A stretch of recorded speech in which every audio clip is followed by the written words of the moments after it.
वंदे मातरम दोस्तों।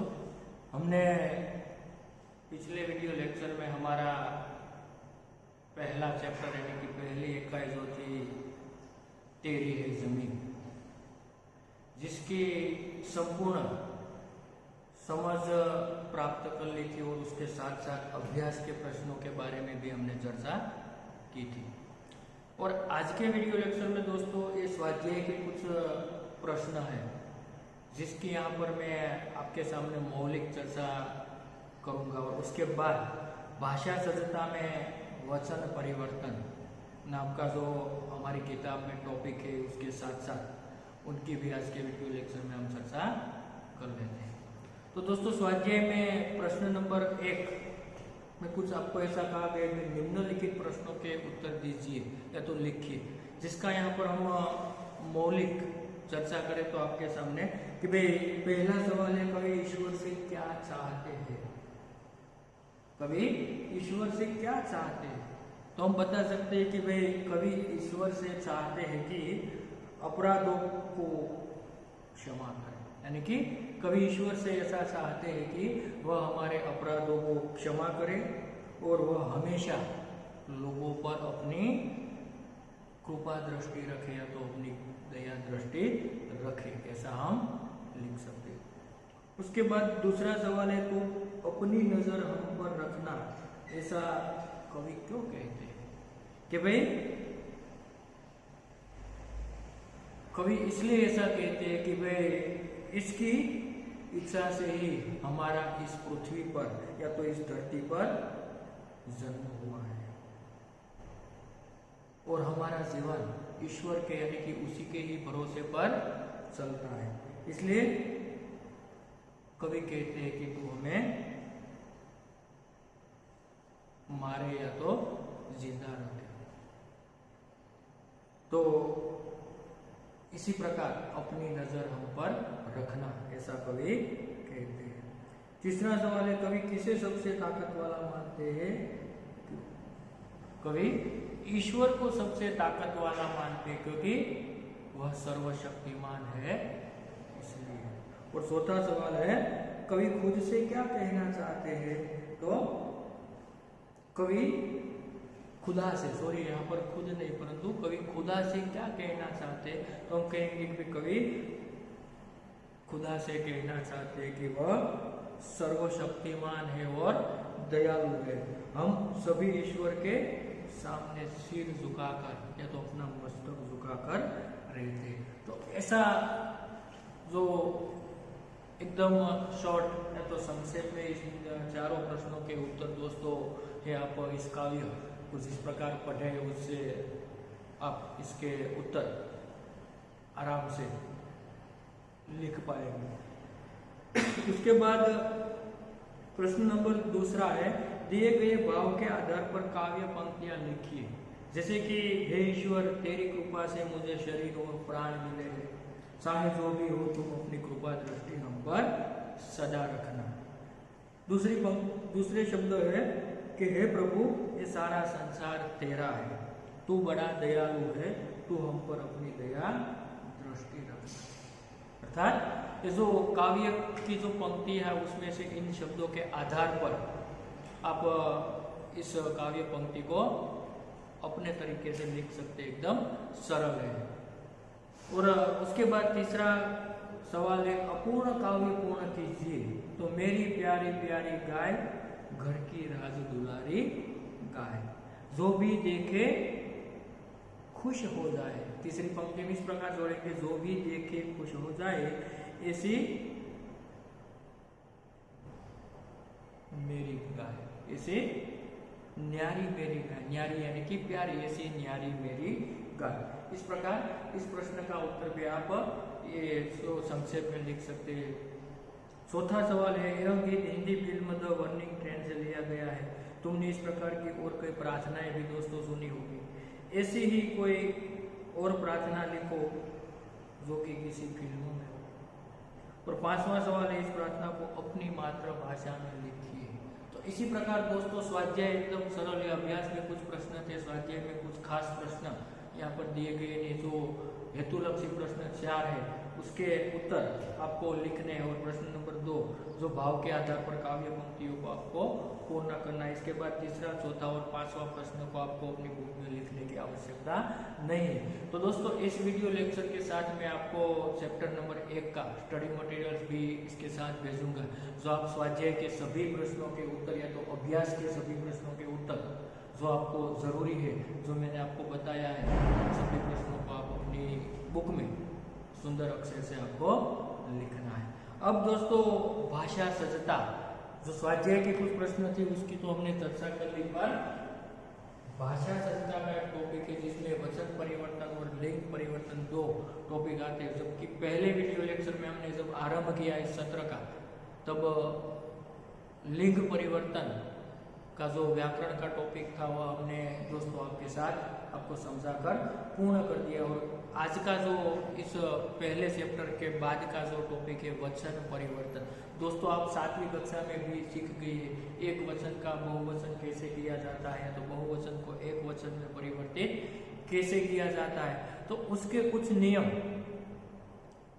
जो आपकी किताब में भी दिए गए हैं, मैं उसे आपको इस नियम को यहाँ पर लिखकर एक दो उदाहरण देकर इन वचन परिवर्तन के कुल मिलाकर करीबन 10 नियम हैं।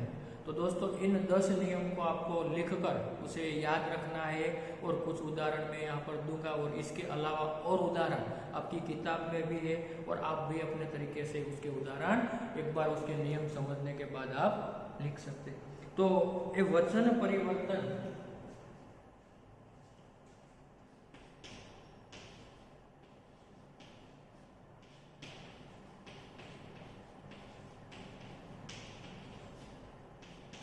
वचन परिवर्तन क्या होता है। तो सबसे पहले तो हम कहते हैं कि वे हिंदी में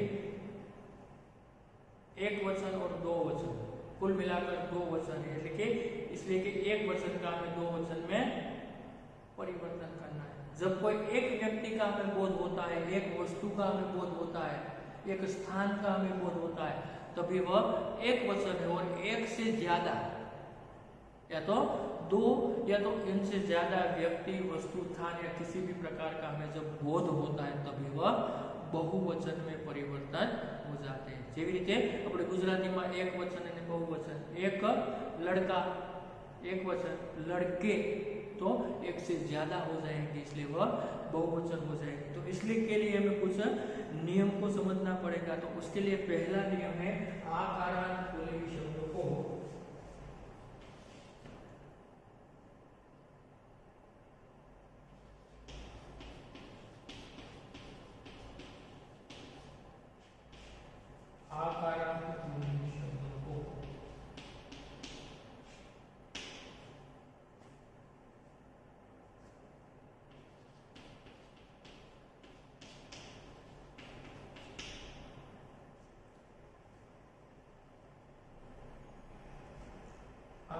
पुल्लिंग शब्दों का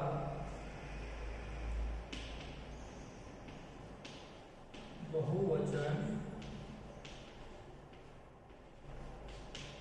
बनाने के लिए क्या करना पड़ता है?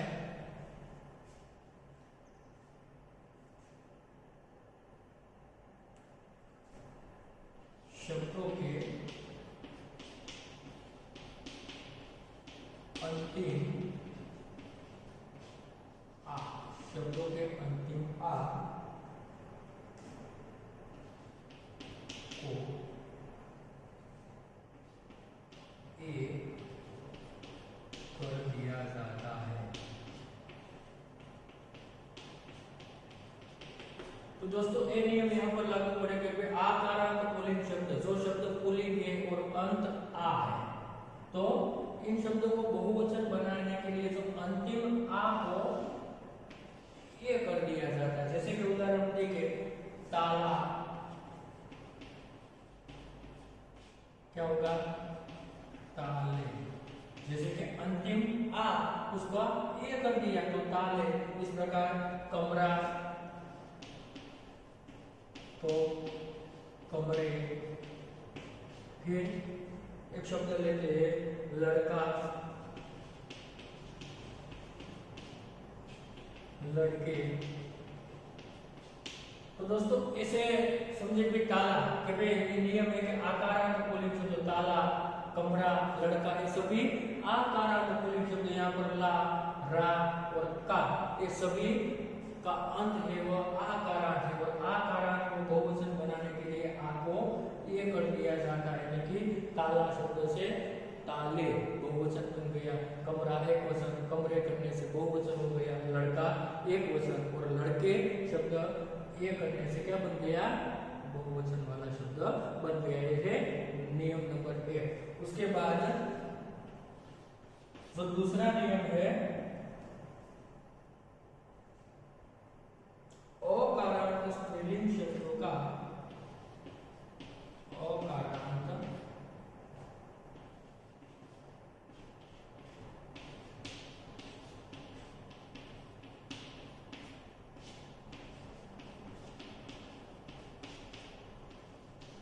अकारांत स्त्रीलिंग शब्दों का बहुवचन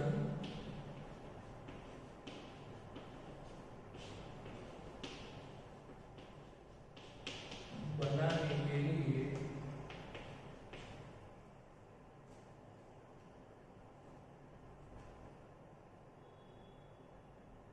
शब्दों के अंत में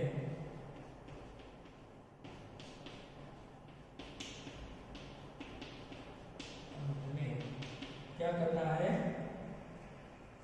ये जोड़े जाते हैं या तो ये जोड़ दिया जाता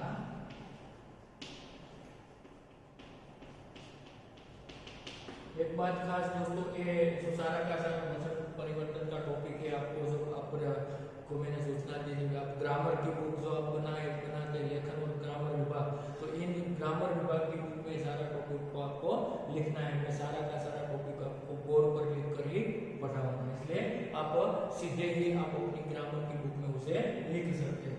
तो अब उसके उदाहरण देखते हैं, जैसे कि रात, रातें, फिर दीवार, तो दीवारें। तीसरा उदाहरण लेते हैं बहन, बहनें। तो इस नियम के आधार पर जैसे कि अकारांत स्त्रीलिंग शब्दों का बहुवचन बनाने के लिए शब्दों के अंत में ए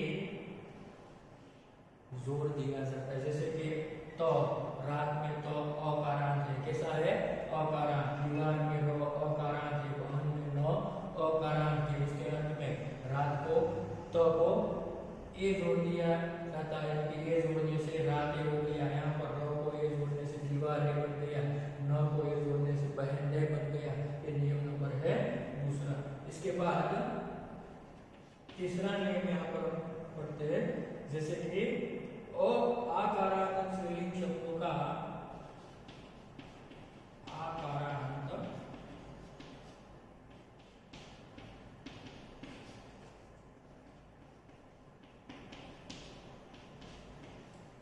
स्त्रीलिंग शब्दों, आकारांत स्त्रीलिंग शब्दों का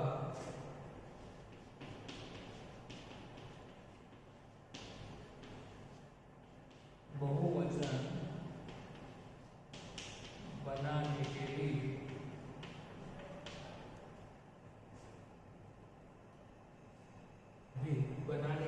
भी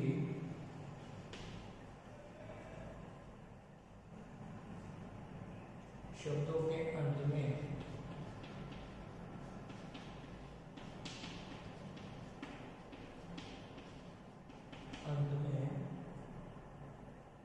ए जोड़ दिया जाता है। ए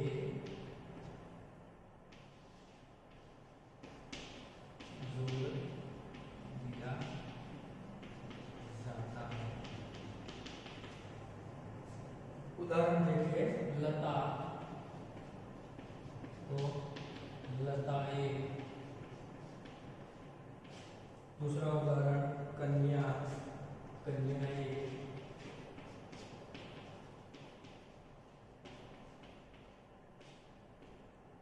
सेवा, सेवाएं।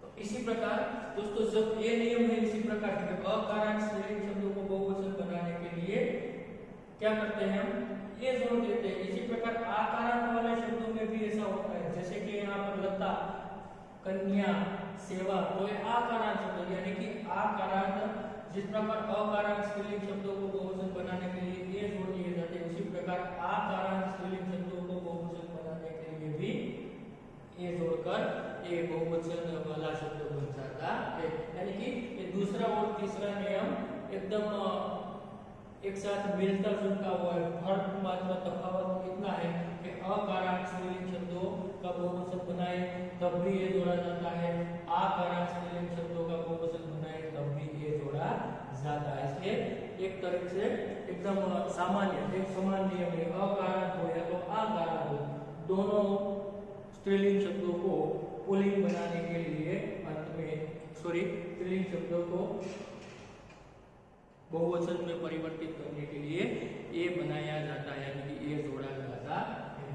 उसके बाद नियम नंबर चौथा है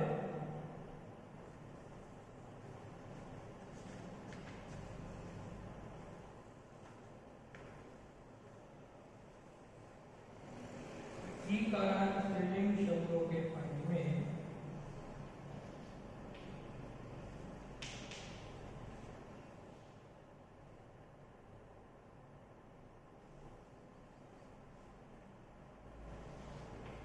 इकारांत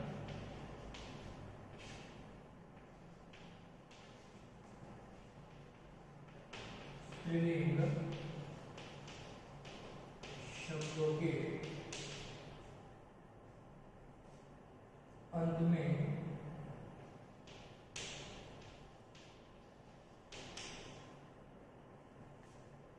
जो नियम नंबर हमारा चौथा बनेगा, या जोड़कर अंत में या जोड़कर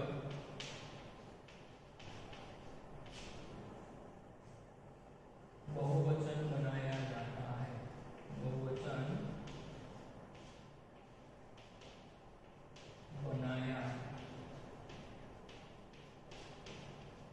जाता है। उदाहरण देखिए, तिथि क्या होगा, तिथिया,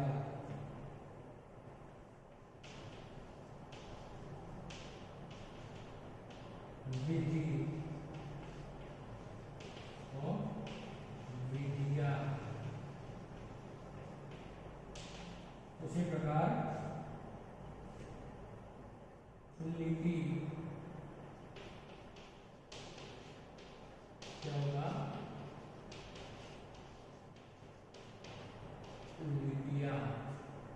जैसे कि इकारांत स्त्रीलिंग शब्दों के अंत में या जोड़कर उसे बहुवचन बनाया जाता है। तिथि इकारांत, विधि इकारांत, लिपि तो इकारांत, उसके अंत में या जोड़ा तो तिथि का तिथिया हो गया तो बहुवचन हो गया, विधि का विधिया, लिपि का लिपिया।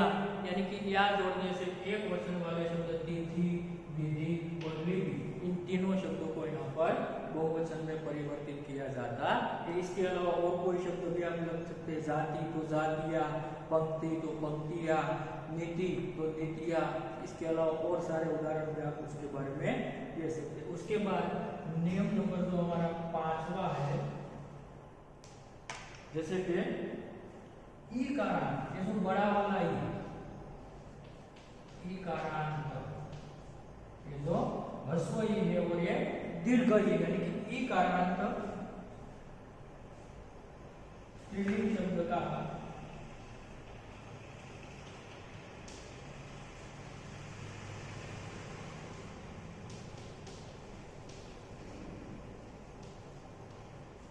इकारांत स्त्रीलिंग शब्द का बहुवचन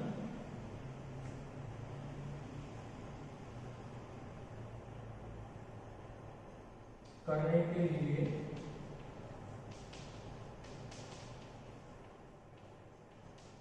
शब्द के अंत में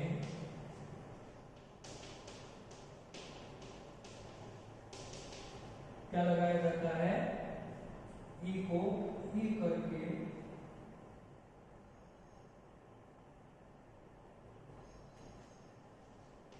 ई को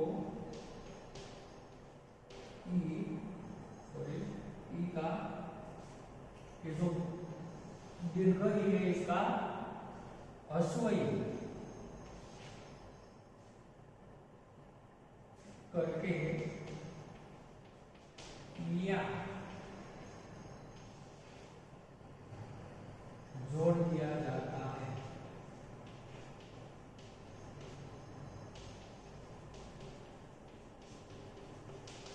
तो इसमें क्या करना है दोस्तों कि ई कारांत स्त्रीलिंग शब्द का बहुवचन करने के लिए शब्द के अंत में है जो ई कारांत वाला जो दीर्घ ई है उसका हमें क्या करना है ह्रस्व ई करके उसके अंत में या जोड़ना है। तो उदाहरण देखिए जैसे कि सखी,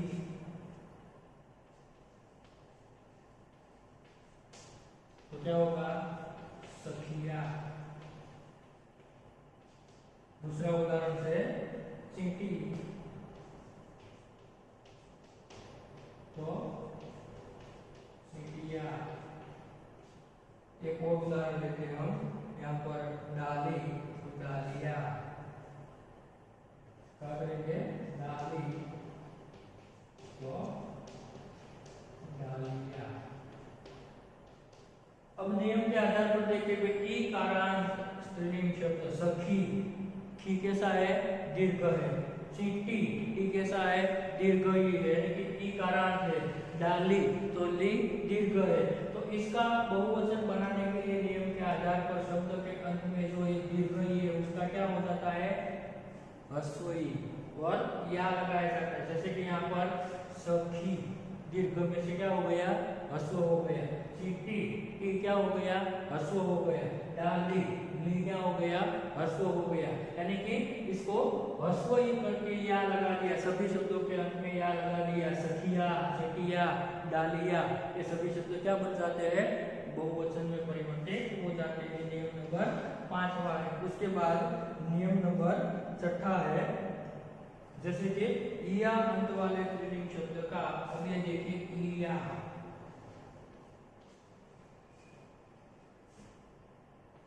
अंत वाले या अंत वाले स्त्रीलिंग शब्द का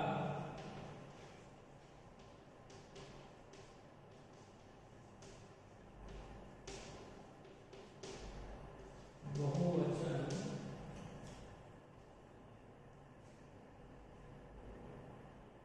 करने के लिए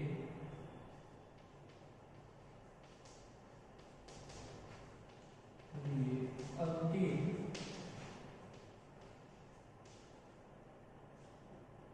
या को, अंतिम ये जो या है उसे क्या कर दिया जाता है या, अंतिम या को या कर दिया जाता है, या कर दिया जाता है। उदाहरण के लिए हम देखें तो गुड़िया, जैसे कि क्या है गुड़िया, क्या होगा अंतिम या का या हो गया गुड़िया। फिर चिड़िया,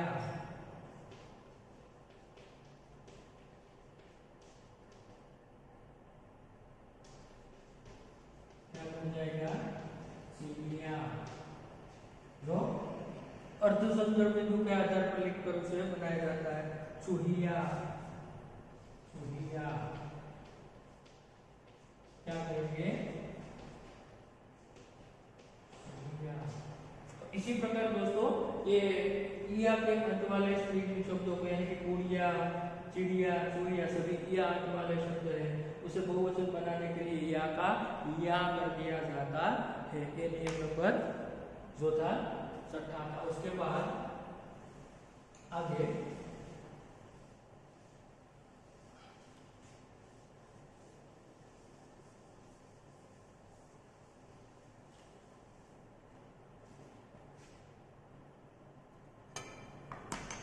नंबर 7 उकारांत शब्द क्या है? उकारांत शब्द। तो उकारांत स्त्रीलिंग शब्द को उकारांत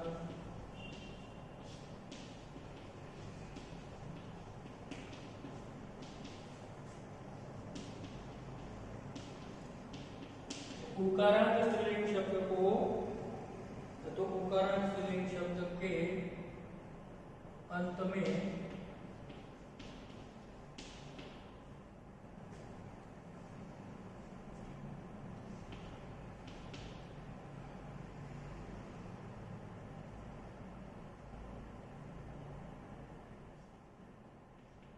ए जोड़ने से बहुवचन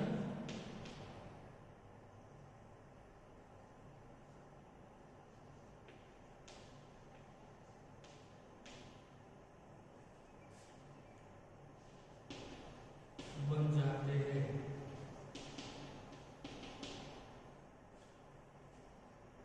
जैसे कि वधु, सॉरी वस्तु,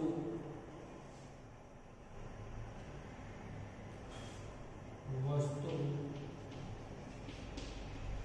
वस्तु ए, फिर धेनु, धेनु ए, और एक उदाहरण लेते हैं ऋतु, तो ऋतु ए। तो इस प्रकार उकारांत स्त्रीलिंग शब्द यानी कि उकारांत वस्तु, धेनु यानी कि नु, तु, नु और तु, ये सभी उकारांत वाले शब्दों से उसे ये जोड़ने से बहुवचन बनाया जाता है। यानी कि वस्तु ए, धेनु ए, ऋतु ए, फिर उकारांत यानी कि ये जो ह्रस्व उकारांत है और ये दीर्घ उकारांत स्त्रीलिंग शब्दों में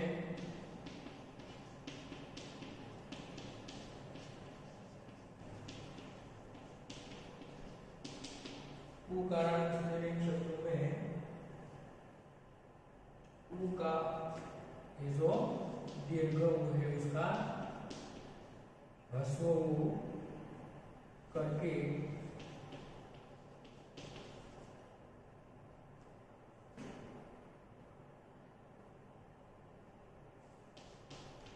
ए लगाने से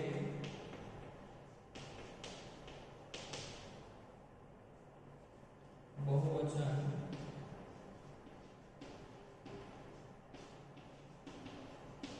बन जाता है।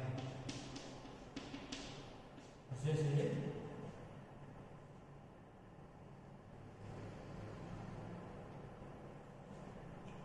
वधु, जो धु शब्द क्या है? वधु ए, जु, जैसे कि उकारांत वाले स्त्रीलिंग शब्दों के अंत में उकाऊ करने यहाँ पर वधु, तो वधुए यानी कि जो ह्रस्व उ करना है, क्या करना है हमें? ह्रस्व उ करना है।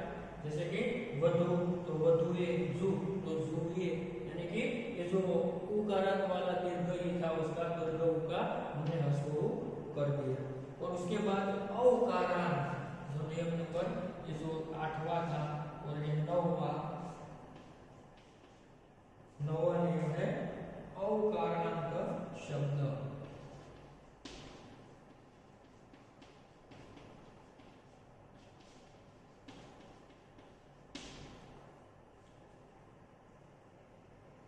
औकारांत स्त्रीलिंग शब्दों के अंत में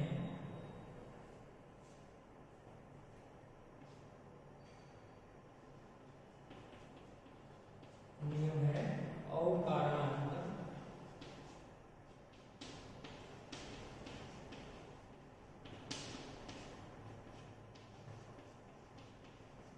शब्द के अंत में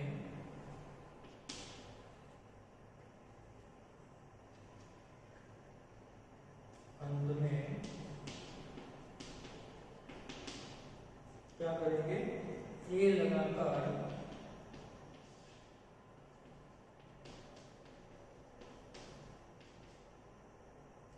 बहुवचन बनते, बहुवचन बनाए जाते तो बनते हैं। जैसे कि गौ, क्या है गौ, क्या हो जाएगा गौते।